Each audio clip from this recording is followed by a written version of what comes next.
அதே போல உங்கள் இருதயத்துக்குள்ளே உங்கள் நிலம் நல்ல நிலமாக இருக்குமானால், உங்கள் இருதயத்துக்குள்ளே இன்னைக்கு வசனம் விதைக்கப்படுமானால், முதலாவது செய்கிற வேலை மனம் திரும்புதல்.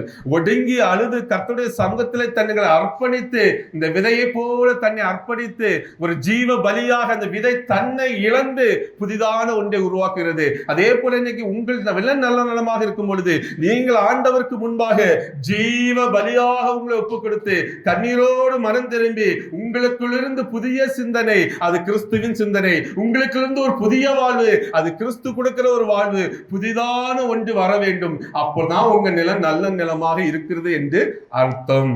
அந்த நல்ல நிலத்திலே விழுந்த விதைகள் எல்லாம் இங்கே 9ஆம் வசனம் சொல்லுகிறது, ஜனங்கள் எல்லோரும் நியாயப்பிரமாணத்தின் வார்த்தைகளை கேட்ட பொழுது அழுதபடியினால் என்று சொல்லப்படும். அப்ப அழுது மனம் திரும்புகிறார்கள். நியாயப்பிரமாணத்துக்கே அவ்வளவுன்னா புதிய ஆண்டவருடைய இயேசு கிறிஸ்துவின் கிருபை பிரமாணம் எவ்வளவு தூரம் நமக்கு கிரியை செய்யணும் என்பதை நீங்கள் இன்றைக்கு அறிந்து கொள்ள வேண்டும்.